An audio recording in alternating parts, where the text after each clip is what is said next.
ada sabun. Sini ada sengketa masalah lahan yang dicaplok oleh pihak perusahaan. Jadi sekarang kita lagi turun ke TKP untuk mendengar penjelasan dari antara dua belah pihak.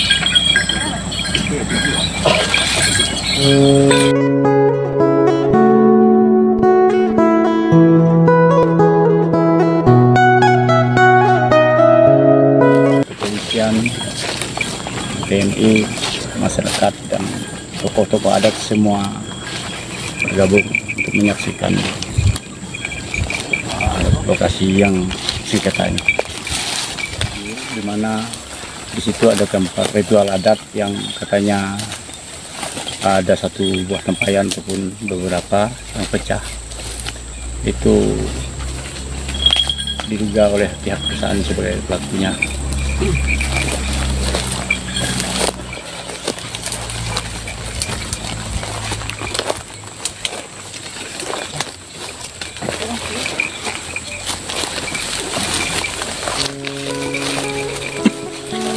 Ini batang bikin Udah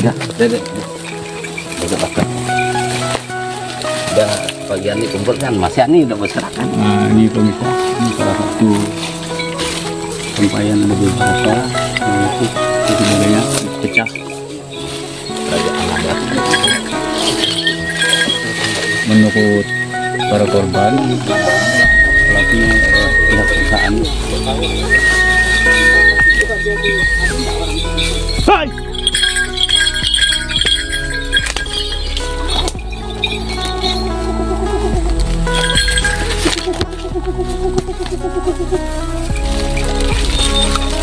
Ya. Ayo.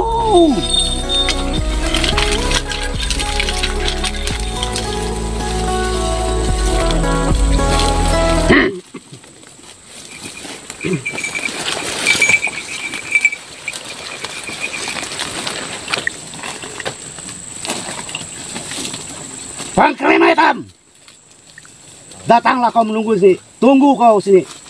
Kau yang asal usul tanah ini, Pangkrima hitam. Ini tempayan kau yang waktu bikin portal. Aku udah datang kali ini.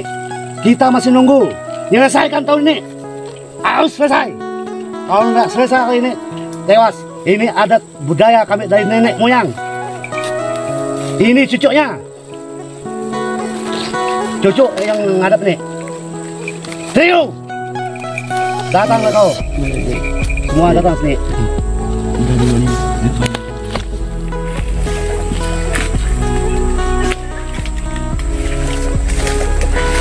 Bakar semen. Siapa sedikit?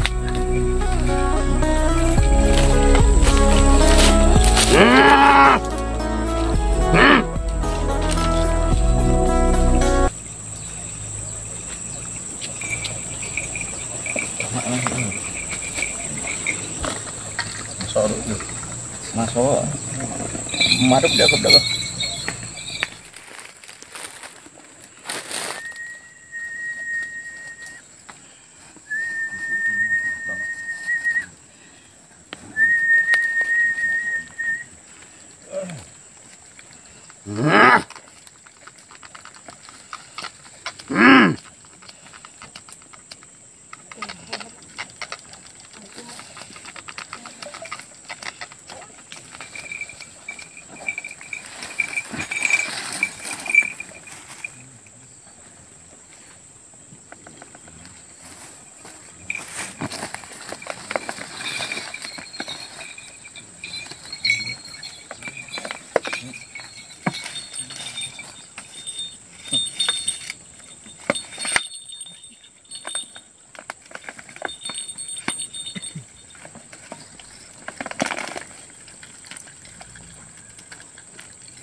masuk jadi anak taruhan.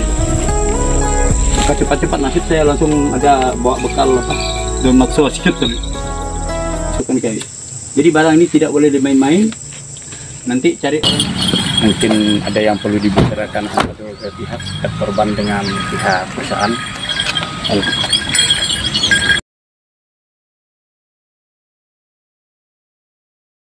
Tahun 98. Iya, sama Pak Dugit, Bapak beliau.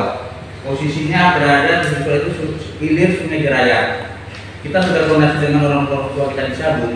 Hilir Sungai Jerat itu adanya bukan di sini, Pak. Nah gini Pak, Hilir Jerat adanya di plasma Pitemis. Jeraya. Itu makanya lebar itu gimana, Pak? Kalau dilihat kan di sini. Hilir Sungai Jeraya itu yang ada di pusat kami adalah Sungai Sekuan, aliran Sungai Sekuan.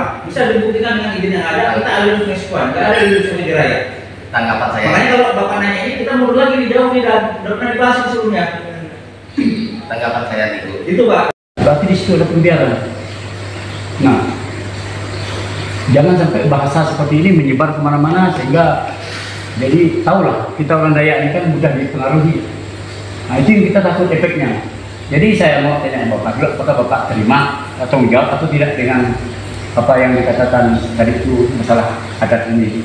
Karena di situ sudah nampak pecah, di situ pecah merusakkan. Jadi tidak mungkin, saya rasa pun tidak mungkin masyarakat di sini yang memecahkannya. Memang sih tidak ada unsur sengaja, tapi apapun alasannya, pihak perusahaan harus bertanggung jawab dengan semua ini. Karena barang ini penuh historis bagi kita orang Dayak, sama juga meleceh kita, adat istiadat kita. Hanya ngomong saja itu, wartawan kemarin saja bisa dihukum, apalagi perbuatan. Nah, jadi itu saran saya, apakah saya mau kepastian itu, apakah bertanggung jawab atau tidak, itu saja. Saya pikir kawan-kawan di sini juga sependapat dengan saya Pak. Walaupun saya bukan asli dari sini, karena saya dipanggil juga karena ada pemecahan masalah adat, jadi saya terpanggil. Gitu. Paham saya, ya di sini. Kenapa saya tidak keras Pak? Jangan bilang saya marah. Memang ini karakter ngomong saya. Jangan Bapak lalu bilang saya marah Pak ya. Ini kalau tidak gini, tidak ada yang lain dengar. Kalau ngomong gini-gini, ya, kita ngomong turut tegas supaya yang lain bisa dengar. TAD ya tentang adatnya. Tapi yang saya sumbang dengan tadi Bu, itu ke lahan bermasalah. Ya Pak ya. Bapak bisa mengerjakannya, lalu Pak Lukas nggak bisa. Sedangkan itu belum selesai Pak. Bapak baca surat kesepakatan itu tadi, ada nggak dihadirkan keluarga besar Pak Lukas di situ? Surat kesepakatan yang Bapak bacakan. Ini bukan surat kesempatan, Pak. Ini tanggapan dari surat yang diberikan oleh DAD Kabupaten. Jadi Iya. DAD Kabupaten Berarti lahan tersebut Pak masih bermasalah. Berarti pihak perusahaan juga tidak bisa untuk semena-mena menggarap ataupun mengerjakannya.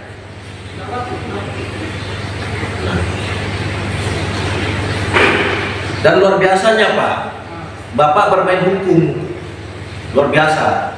Coba Pak melihat tanda bukti yang sesungguhnya itu. SKT yang dia punya itu lebih dulu apa yang Bapak bilang tadi SKM-nya. Tahun berapa SKM tersebut? SKT-nya. Iya. Dan tahun berapa HG ini muncul dibanding SKT yang Bapak Lukas pegang? Kenapa sampai dikusulkan seperti ini Pak? Lukas mewakili daripada keluarga besar, di mana lahan mereka seluas 35, sekian hektar digarap dan dikelola oleh pihak PT Sarana Esa Cipta dengan tanpa ada koordinasi ataupun konsultasi dan pembebasan lahan kepada pihak keluarga besar Lukas tersebut. Bahwa pihak keluarga besar Martono Lukas tidak pernah masih menyerahkan lahan atau tanah tersebut kepada pihak PT Sarana Esa Cipta.